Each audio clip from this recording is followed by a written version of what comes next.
Why do we preach the Word? We preach the Word of God because people need the Lord. A lot of people are broken, in despair, and struggling, and feeling abandoned. Mahirap po makita ang mga taong nag-struggle or broken because the brokenness is inside. You might see them walking, feeling, and looking okay, but inside, they could be struggling. But God reminds us in His Psalms, chapter 34, verse 18, "The Lord is close to the brokenhearted and saves those who are crushed in spirit." So today, let's focus on God's Word. I pray that you will find God is healing your soul and your spirit as you hear God's Word today. The title of our message today, Thankful for the Priceless Gift. Let's pray. Heavenly Father, we thank you, Lord, for your goodness. We bless you for who you are. We thank you, Lord, that you have given us life so that we could have your good feeling of your goodness. We could feel and experience your kindness in our lives, oh God. Forgive us, Lord, from all our sins. Cleanse us, Lord, from all unrighteousness. Dear Holy Spirit, I pray that you would enlighten us. Teach us, Lord God, with your holy word, oh God. And may you help us, Lord God, live and obey the commands of your word, oh God. Panginoon Diyos, tulungan mo kami, Panginoon, na maliwanagan ang aming isip at puso sa umagang ito. At dalangin ko, Panginoon Diyos, na ang aming buhay, Panginoon, ay maisuko namin sa iyo ng lubusan. At dalangin ko, Panginoong Hesus, na ang kapangyarihan ng banal na Espiritu ang siyang mauna sa aming mga buhay mula ngayon at magpakailanman. Sa pangalan po ng aming Panginoong Hesus. Amen. Luke chapter 17, 11 to 19. Now on his way to Jerusalem, Jesus traveled along the border between Samaria and Galilee. As he was going into a village, 10 men who had leprosy met him. They stood at a distance and called out in a loud voice, "Jesus, Master, have pity on us." And when he saw them, he said, "Go, show yourselves to the priests." And as they went, they were cleansed. One of them, when he saw he was healed, came back, praising God in a loud voice. He threw himself at Jesus' feet and thanked him. And he was a Samaritan. Jesus asked, "Were not all 10 cleansed? Where are the other 9? Has no one returned to give praise to God except this foreigner?" Then he said to him, "Rise and go. Your faith has made you well." Luke 17 is part of Jesus' final journey to Jerusalem, a journey that would lead him to the cross and his death. His mission of saving the world from sin was on its final stretch.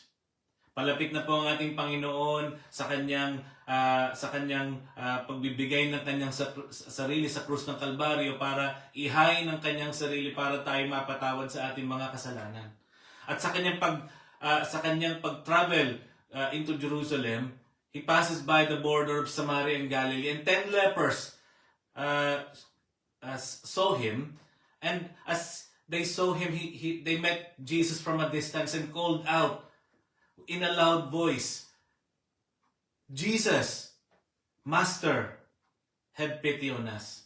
And as Jesus saw them, Jesus told them and said to them, "Go, show yourself to the priests." And as they went, they were cleansed. One of them, when he saw that he was healed, came back.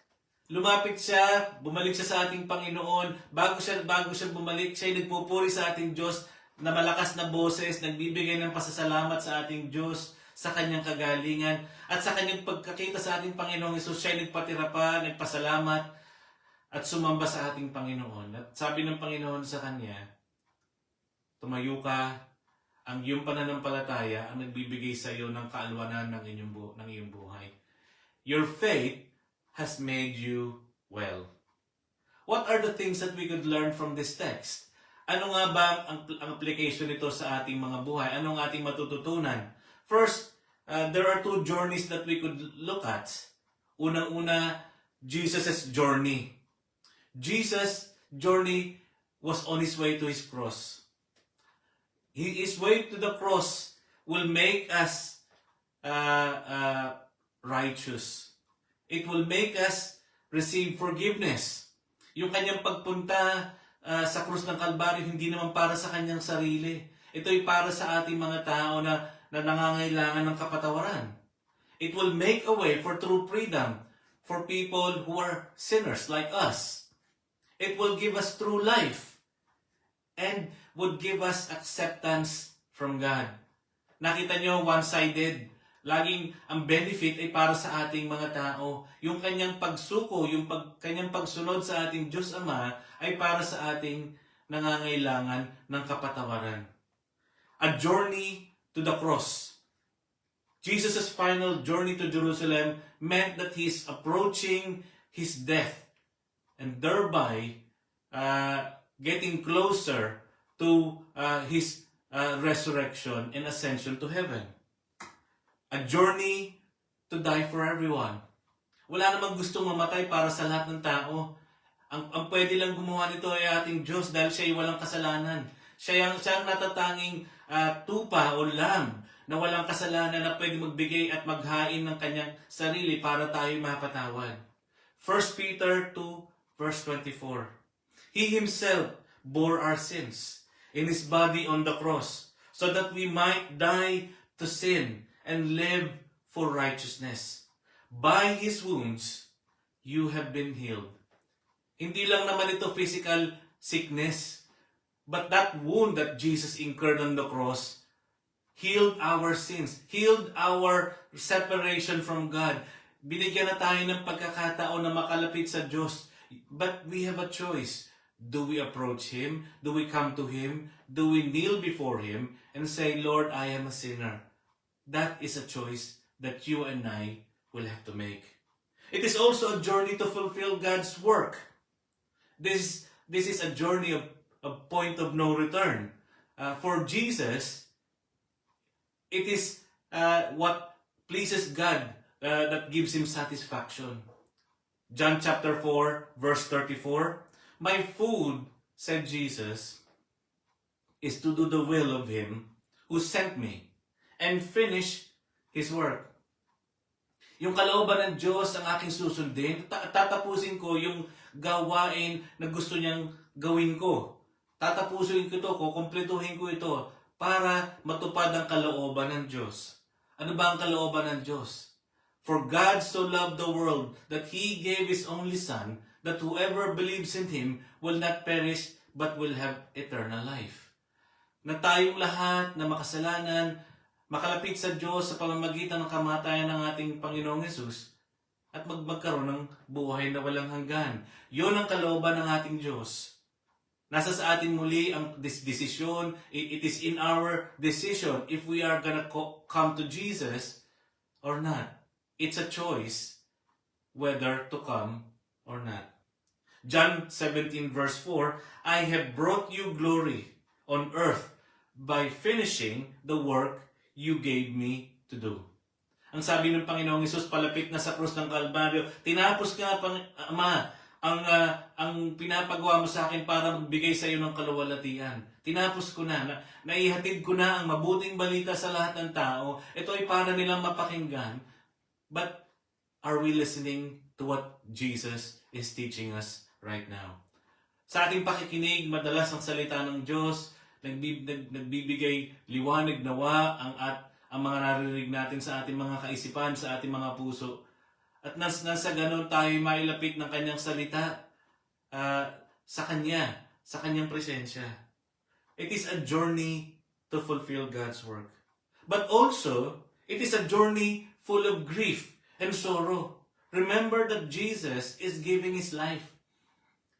giving His life for you and me. Sinners. Hindi pa man tayo nananampalataya sa Kanya, ibinigay na niya ang Kanyang sarili nang sa ganun magkakaroon tayo ng pagkakataon na makabalik sa presensya ng ating Diyos. While we were yet sinners, Christ died for us. Nung tayo'y helpless, nung tayo'y makasalanan, doon siya nangamatay. Doon siya ipinako sa krus ng Kalbaryo para tayo magkaroon ng kaligtasan. Matthew chapter 26, 38 to 39. Then He said to them, "My soul is overwhelmed with sorrow to the point of death. Stay here and keep watch with me." Going a little farther, He fell with His face to the ground and prayed, "My Father, if it is possible, may this cup be taken from me. Yet not as I will, but as you will." Panalangin ng Diyos sa Garden of Gethsemane nung siya'y uhulihin na at malapit na siyang ipako sa krus ng Kalbaryo. Sabi ng Panginoon Diyos sa Ama, nawa Lord, kung ito po sana ay pwedeng mawala sa akin itong cup na ito, but not as your will. Not as I will, but your will be done. Naulit ito sa verse 42.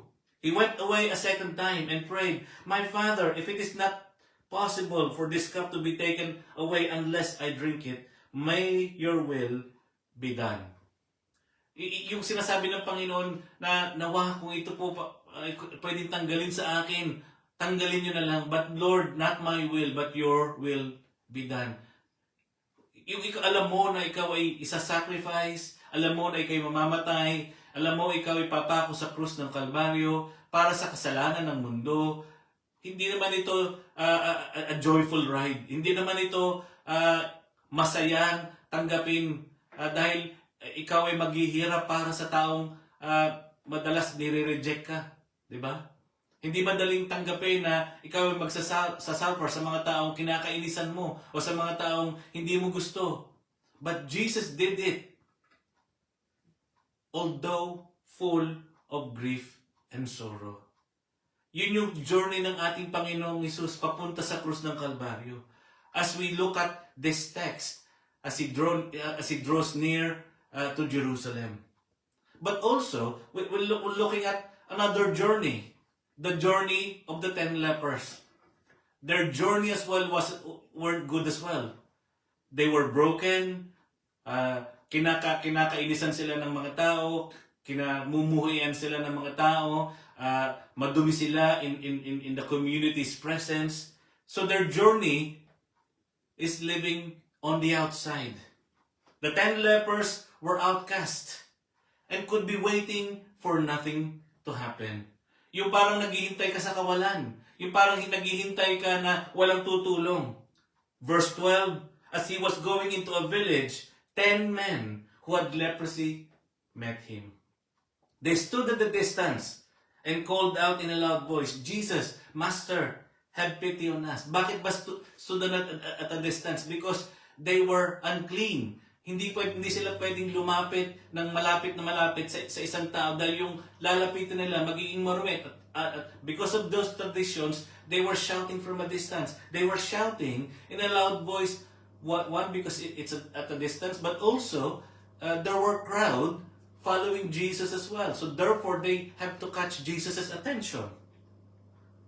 Not only one, not only two, but 10 lepers met Jesus. These lepers were cut off from the society.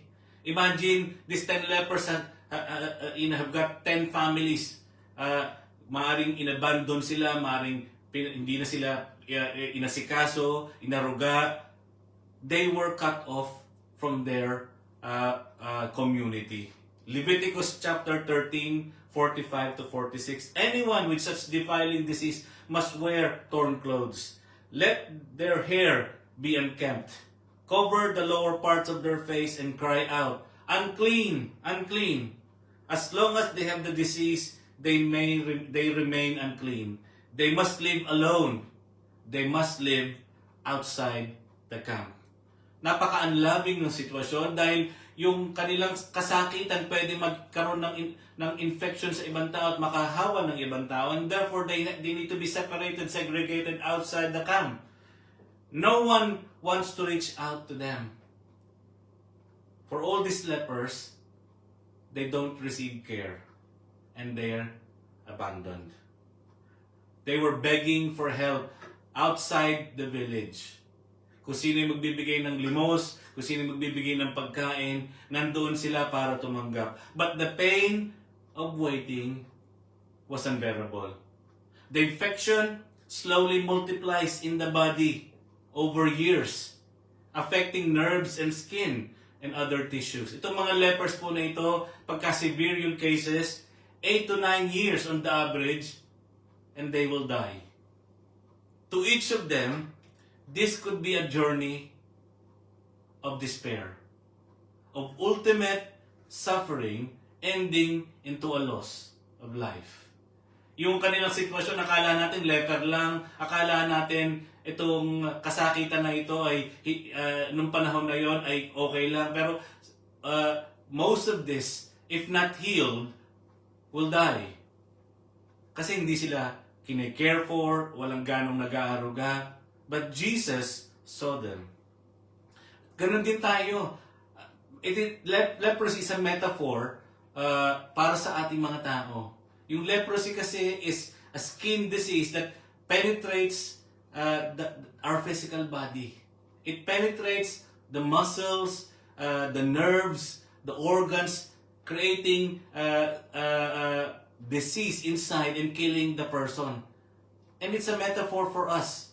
Ganon din ang metaphor nito ay para sa ating mga taong makasalanan. Ang kasalanan nanunuot sa ating espiritu, ang kasalanan nanunuot sa ating kaisipan at puso, at dinadala tayo nito sa kamatayan sa impyerno.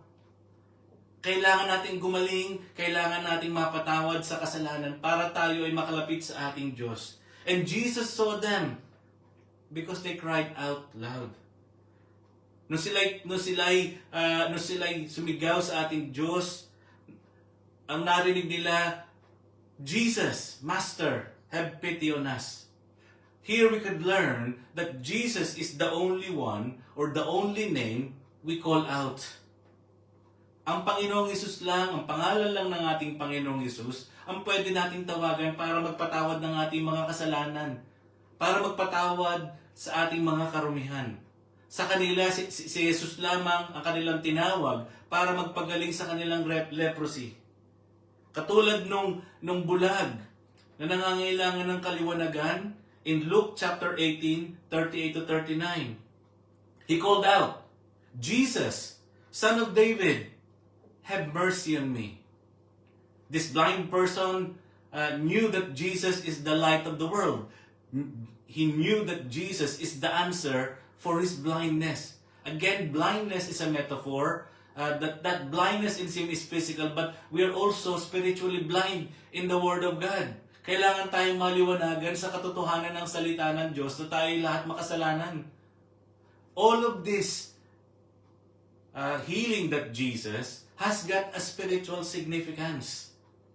For all of them, this might be their last chance or opportunity to live. Because why? Jesus is a way for healing and acceptance for them.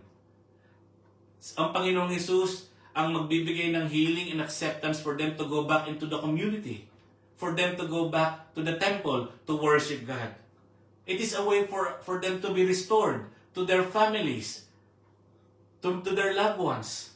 It is a way for them to be cleansed. Hindi na sila unclean, so that therefore they will not be an outcast anymore, so that they will not be judged anymore.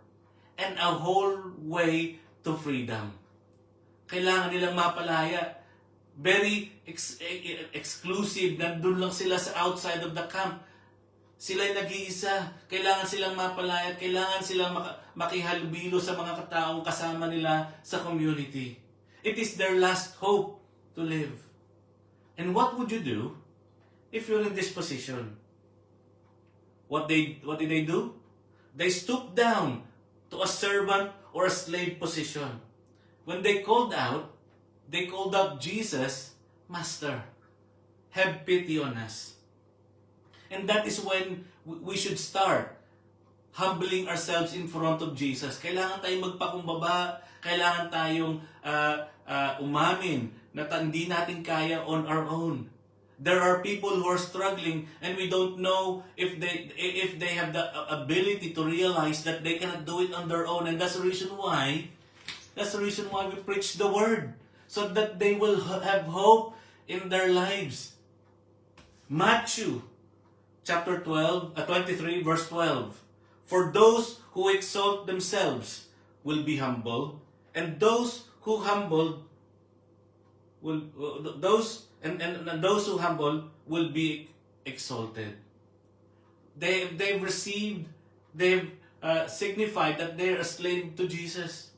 Humility displayed. In their condition, what else could they do? What else is there to do but to humble down? Wala nang kailangan gawin.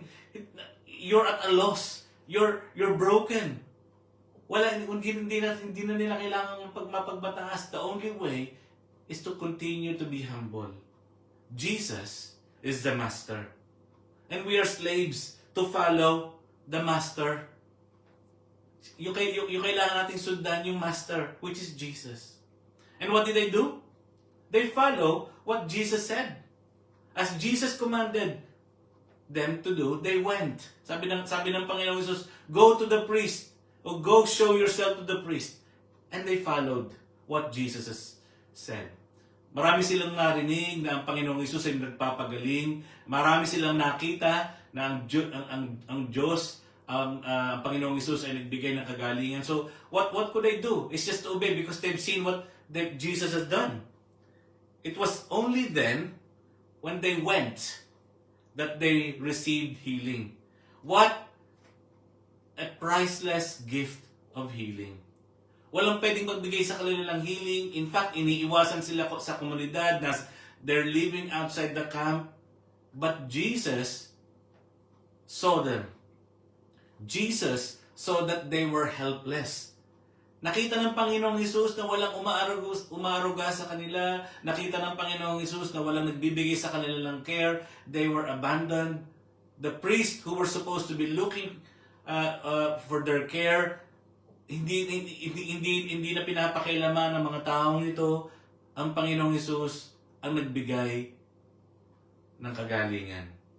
And when He saw them, He said, go, show yourself to the priest. And as they went, they were healed. Ganito rin ang ginagawa ng Panginoong Hesus sa iba. In Matthew chapter 9 verse 36, when He saw the crowd, He had compassion on them because they were harassed and helpless, like sheep without a shepherd. Ang paningin ng Panginoong Hesus sa mga taong nahihirapan, nandun ang kanyang compassion, nandun ang kanyang pag-ibig, nandun ang kanyang pagtulong. Dumating siya para tulungan itong mga taong nahihirapan na walang nagbibigay ng pansin sa kanila. And from a distance, it was not impossible. Hindi naman imposible sa Panginoong Hesus na siya ay magpagaling. Lumalakad pa lang yung mga lepers, sila na kagad ay gumaling. Nandito ang kapangyarihan ng Panginoong Hesus. Nandito ang kapangyarihan ng Panginoong Diyos. Namamalas natin, nakikita natin, naririnig natin na walang imposible sa ating Diyos. Distance is not a barrier for Jesus to heal. And Jesus healed them as Jesus commanded. It was a miracle. Jesus healed them physically. Bakit nga ba? Because Jesus wants them to be restored back to communion with God. Gusto ng ating Panginoong Hesus na ang mga tao ito na hindi nakakasamba sa templo, makabalik sa templo, makabalik sa presensya ng Diyos, so that they could go back to the temple and worship. Leviticus chapter 14 verse 11. The priest who pronounces them clean shall both the one to be cleansed and their offering before the Lord at the entrance to the tent of the meeting. Yung pagpo-pronounce ng priest na sila ay malinis, pwede na sila makabalik muli sa templo at makasamba sa Diyos. Similar to us, through Jesus, we can be restored back to God through the forgiveness of our Lord Jesus of our sins. Makakabalik tayo sa presensya ng Diyos. Makakabalik tayo sa presensya ng Diyos kung tayo makakatanggap ng kapatawaran sa pamamagitan ng dugo ng ating Panginoong Hesus. Ephesians chapter 1 verse 7. In Him we have redemption through His blood, the forgiveness of sins, in accordance with the riches of God's grace. Napakayaman daw ng biyaya ng Diyos na tayong makasalanan. Gaano man karami ang ating kasalanan, kaya tayong patawarin sa pamamagitan ng banal na dugo ng ating Panginoong Hesus. At tayo makakalapit, tayo marirestore back in communion with God. Also, not only restoring back to have communion with God, but also restoring back into the community.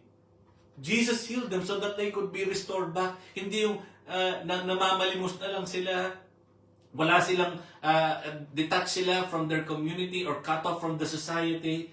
We could see the grace of God, the love of God, willing and wanting to restore people back in their families. Yung pinapagaling niya ang mga tao na sa ganon, makatanggap sila ng pag-ibig galing sa kanilang pamilya at galing sa Diyos.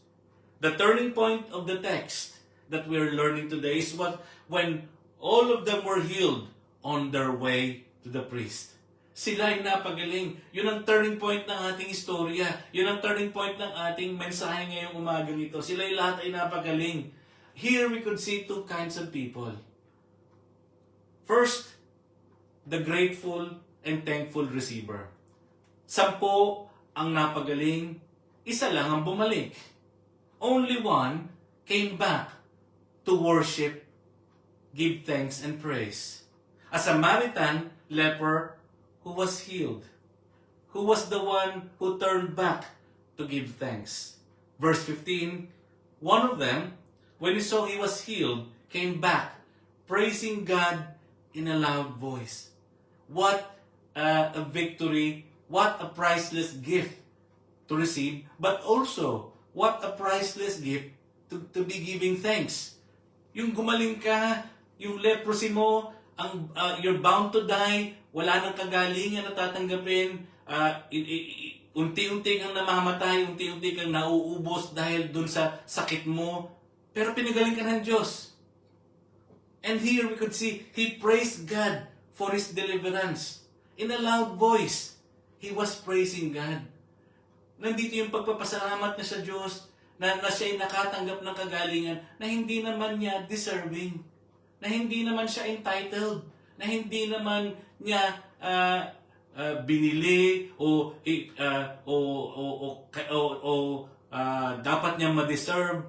Pero ito'y binigay sa kanya ng Diyos libre.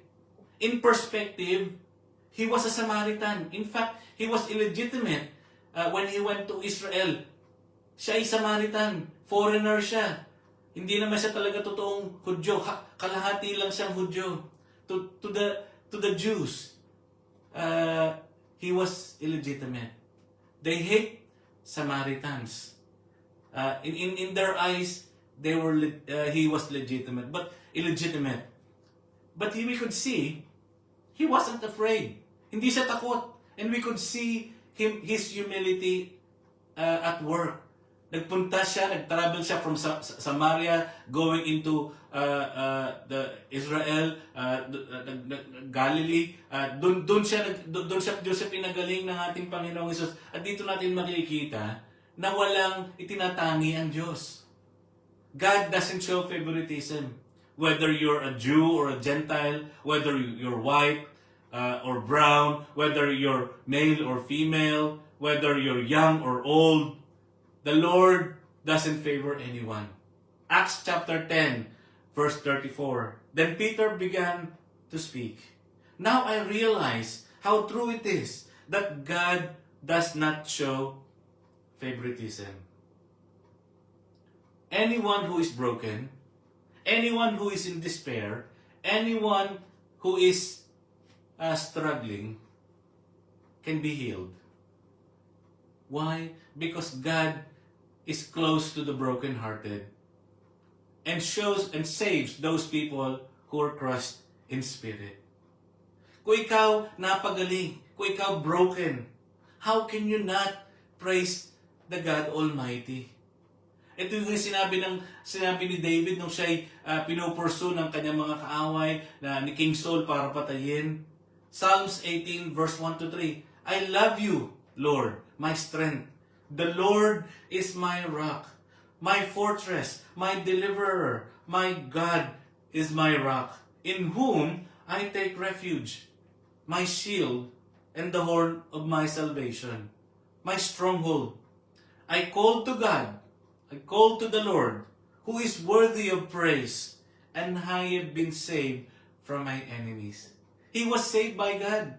And in here, in our text today, that leper was saved by God, was delivered by God. Nakaranas siya ng deliverance. Nakaranas siya ng kagalingan. At yung mga tao na nakakaranas ng kagalingan, although through the help of the doctor, through the help of prayers, needs to realize that God is the one in control of those people who have been used by God. The doctors, the pastors, whoever who prays for them. They need to go back to God to bring praise and honor. Bakit? God can do exceedingly, abundantly, above all we could ask or think, according to the power that is at work in us. Hindi natin kayang masukat ang kapangyarihan ng Diyos. Hindi natin kayang bigyan ng limitasyon ng kapangyarihan ng Diyos. Gagalaw at gagalaw ang Diyos sa kanyang kapangyarihan, sa kanyang kalooban. Hindi natin kayang makita yun, ma-envision yun. Anong kayang gawin ng Diyos? Sa Diyos walang imposible. He worshipped Jesus. He fell at Jesus' feet and show that he worshipped the King of Kings, the Son of God. Samaritan usually worship at Mount Gerizim.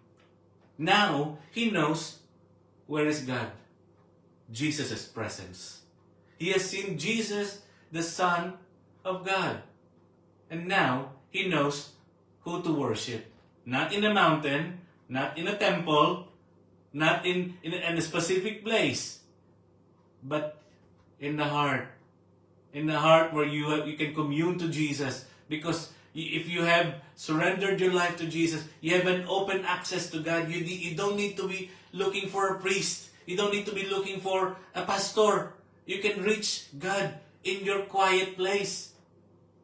Hindi na kailangan kung mausap ka pa ng kusino para ikay manalangin at magpasalamat sa Diyos. Mark chapter 5, 6 to 7. When he saw Jesus from a distance, he ran and fell on his knees in front of him. He shouted at the top of his voice, "What do you want with me? Jesus, the Son of the Most High. In God's name, don't torture me." Ito ay masamang spirito na ha. Ito ay kasangkapan ng dyablo na, ng kadiliman. Lumapit pa, nagpatira pa sa ating Diyos at sumamba at signifying it's sort of recalling Jesus as the Son of God, the Son of the Most High. Itong mga samang spirito na nakikita na niya kung sino ang anak ng Diyos. Tayo pa kaya mga tao nakakatanggap ng mabubuting bagay sa ating Diyos pero hindi natin kayang sabihin sa ating mga puso't isip na si Kristo ay Diyos at walang katapat ang kanyang paghahari. He was thankful as well to Jesus. Why wouldn't we be thankful? If you received healing, if you received restoration, if you have received a priceless gift that no one can give but Jesus alone. Bakit hindi ka magpapasalamat? Sino hindi magpapasalamat sa mabuting bagay na ibinigay ng Diyos? The man who was healed was thankful for what Jesus has done. He was gloomy and empty of his life. Now, he can be free, or he's already free from all this brokenness. He was made whole.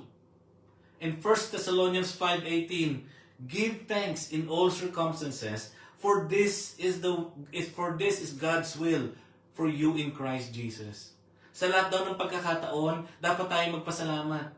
Naghihirap, magpasalamat sa Diyos. masaya, magpasalamat sa Diyos. Maraming pagpapala, magpasalamat sa Diyos. Maraming pagsubok, magpasalamat pa rin sa Diyos. Bakit? Ang Diyos ang nakatunghay sa atin. God is looking to us and is ready to help when we are in need. He will support us. He will guide us. He will never leave us nor forsake us. That is the one leper, the only leper who came back, who is a grateful one, a thankful, grateful one. Second type of person is the ungrateful others. 9. Di ba? 10 yung pinagaling? 10 yung pinagaling. Isa lang bumalik. The other 9 didn't return. 10 lepers came to be healed to Jesus, but the other 9 forgot to come back. Nakalimutan nilang bumalik at magpasalamat. Nakalimutan nilang na hindi sa kanila nanggaling ang kagalingan na tinanggap nila. This was Jesus' question. Verse 17, Jesus asked, were not all 10 cleansed? Alam ng Panginoon, 10 ang gumaling. Where are the other 9? He was looking for the other 9 to come back. It's a choice to be thankful. It's a choice to go back to God if we will be giving thanks to Him. No one has returned to give praise to God except this foreigner, sabi ng Panginoon. The Jews, we're saying this, one is a Samaritan and 9 were Jewish. Isipin nyo, 9 were Jewish. So Jesus healed 9 Jews who has got learning from the Torah that they must give thanks to God. But they didn't. Showing pride and self-entitlement. Akala nila dahil sila ay Jewish, sila ay entitled na dapat pagalingin sila ng Diyos. And we sometimes have this feeling of pride and entitlement because God created us. We think that God should provide us of everything that we need. That God should provide us with the healing, no matter what we're doing in our lives. We have this entitlement that we think that, it's God's work. Trabaho ng Diyos na tayo'y bigyan, na tayo'y pagalingin, na tayo'y amuin. Because of their thinking that they were Jewish, they thought that they deserved to be healed and didn't have to say thank you. John 1:11. He came to which was His own, but His own did not receive Him. Ang Panginoong Diyos, ang dami niyang itinuro sa mga Hudyo. He was teaching the Jews about the new beginning, new life in God through His life. But most, if not all, rejected Him. Kaya nga sabi dito sa verse 11 ng John chapter 1, He came to which was His own, but His own did not receive Him. 9 Jewish felt that they were entitled because of their heritage. They, instead of going back to God, they went their own way. They pursued their newfound health. Ito yung mystery ng ating Diyos. Sila ay napagaling physically, but they didn't receive God's blessing that He gave to the one who came back. Diba? Pwede na naman akong gumawa ng mga bagay na gusto kong gawin at maghihintay na lang ulit ako ng kagalingan ulit ng Diyos kung mangyayari ulit yon. But that's not how God work. Romans chapter 1, verse 20 to 21. For since the creation of the world, God's invisible qualities, His eternal power and divine nature have been clearly seen, being understood from what has been made, so that people are without excuse. For although they knew God, they never glorified Him, nor gave thanks to Him. But their thinking became futile, and their foolish hearts were darkened. Ang mga tao daw sa mundo, sabi ko nga kanina, nung napagaling parang walang nangyari, hindi nagbalik sa Diyos. Ang nangyari, mas naging, papagalingin naman ako ng Diyos di ba? Pwede naman palang hindi lumapit sa Diyos, gagaling din naman ako. Yes, our lives may have been extended physically through our healing, but we are ungrateful, then we will not receive the true wellness that Jesus gives through His salvation. Yes, napagaling tayo, pero pag hindi tayo bumalik sa Diyos, hindi tayo nagpakumbaba sa kagalingan na Kanyang binigay, sa pananampalataya na pwede nating matanggap sa Kanya, baliwala din yung kagalingan natin. Yun ay physical lamang. We can see here, when the one who came back, he expressed faith in his gratitude of praise. He came back. The one and only healer, the one and only healer, Jesus, was given worship and praise. Bakit? Bumalik siya. Nagpatira pa siya. Kumakanta siguro siya. He was praising God. Nag-worship siya on his way in a loud voice. Hindi niya kinakahiya na siya ay Samaritan. Hindi niya kinakahiya na siya ay gumaling na leper. He didn't care about that. What he cared for was to give praise and honor to God. And because of what he has done, because he came back, he was reconciled back to God. Napaka-importanting makabalik tayo sa Diyos. Bakit? Ang Diyos ang sanhi o dahilan kung bakit tayo nabubuhay. His faith and devotion made him come back to Jesus. He praised, he worshipped, and thanked Jesus. John 1:12, yet to all did receive him, to those who believe in him, in his name, he gave the right to become children of God. Ang nananampalataya daw kay Kristo Jesus, sa ating Diyos Panginoon, sa pangalan ng ating Panginoong Jesus, binibigyan niya ng karapatan na maging anak ng Diyos. Ibig sabihin, merong hindi anak ng Diyos. Ang nananampalataya lang sa ating Panginoong Jesus ay anak ng Diyos. So here, we could see the truth that Jesus is speaking. If you read your Bibles, you could read John 1:12, and it would say there, yet to all did receive him, to those who believe in his name, he gave them the right to become children of God. Who was given the right to become children of God? To those who receive him. To those who believe in him. Yun ang may karapatan na maging anak ng Diyos. Similar to us. Through Jesus, we can be restored back to God through the forgiveness of our sins. Jesus is the only one who can reconcile us back to God. We might try to do our own way, or to do it our own way, to be reconciled to God, but we will not be victorious. Hindi tayo mananalo, hindi tayo magtatagumpay. Dahil si Kristo lamang ang binigay ng Diyos sa silong ng langit para tayo ay maligtas. Para tayo ay makalapit sa Ama. Siya lang ang binigay para tayo may reconcile. And I don't know if you follow my page in Facebook or in YouTube. I don't know if you follow my account. But this season, inuumpisahan ko po yung Ministry of Reconciliation because Jesus is our Savior.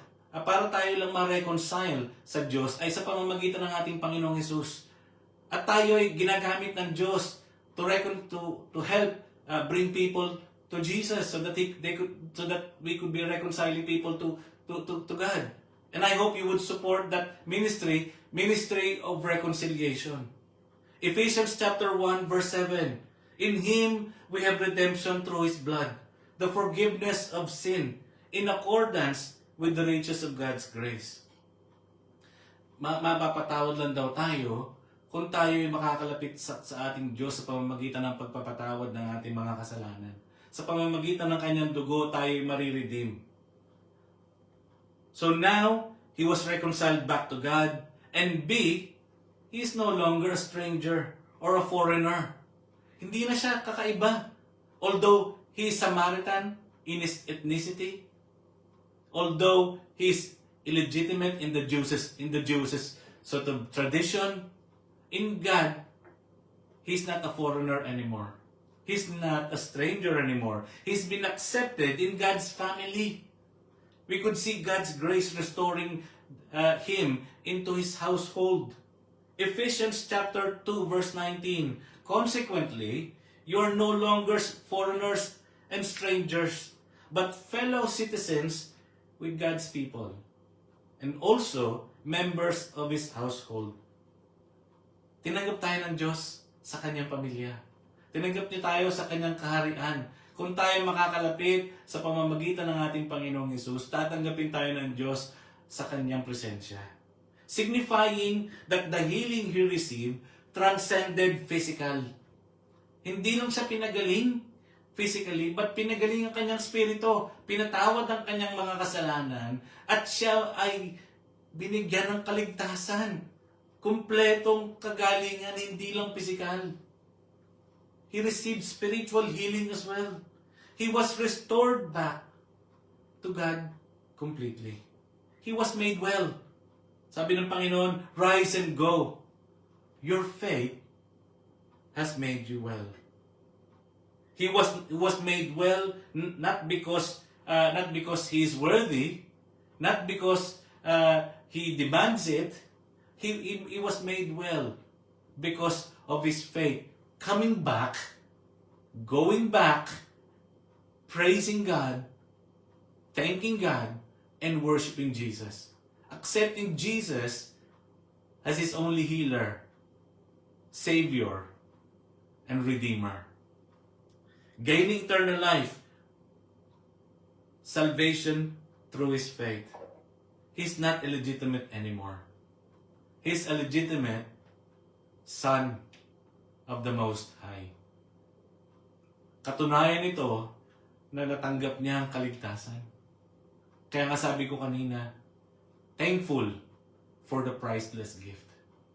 Nawa sa ating lahat na nakikinig ngayong araw na ito, nawa tayo magkaroon ng kaliwanagan, nawa tayo magkaroon ng pagbubukas ng ating puso para makita natin ang ating mga sarili, kung sino tayo sa ating Diyos, kung sino tayo sa harapan ng ating Diyos.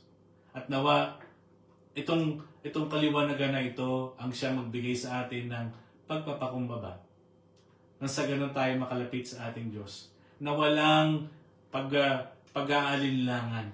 Dahil ang Diyos ay nakahandang tumanggap sa ating lahat. Kung tayo ay magdidesisyon o i-choose natin yung path of being humble in His presence. Hindi yung tayo prideful. Yung hindi tayo nagmamataas. Maraming salamat sa inyong pakikinig at dalangin ko ang salita ng Diyos. Ang salita ng Diyos ang lagi nating basahin dahil ito magbibigay sa atin ng totoong kaliwanagan sa ating mga buhay. Pagpalain kayo. Tayo po'y manalangin. Aming Diyos, aming Ama, salamat po Panginoon sa inyong presensya. Salamat po Panginoon sa inyong kapangyarihan. Salamat, Panginoon, na ang inyong salita, Panginoon, ang nagbibigay sa amin ng pagkakataon na makilala ka, na mabuksan ang aming mga puso, na mabuksan ang aming mga isip. Nang sa ganun, Panginoon, magkaroon kami ng katotohanan na magpapalaya sa amin. Para ikaw, Panginoon, ang aming tanggapin bilang Panginoon at tagapagligtas ng aming mga buhay. Salamat po, Panginoon, na willing ka, Panginoon, na kami, Panginoon, ay patawarin. At dalangin ko na inyong salita, Panginoon, ang patuloy na magbigay sa amin ng kagalingan na kinakailangan namin sa aming espiritu at sa aming pisikal na pamumuhay. Salamat po, O Diyos. Ito pong lahat ay sinasamo ko sa pangalan ng Panginoong Hesus. Amen. God bless you all. Yung bumalik, enormous, priceless ang kanyang natanggap. No impact whatsoever. Why? Because people think that they were entitled to God's healing. Back to old ways. Parang walang nangyari. Parang yung pangako nila na wala. Balik na naman. Binagaling ako ng Diyos eh. Okay lang.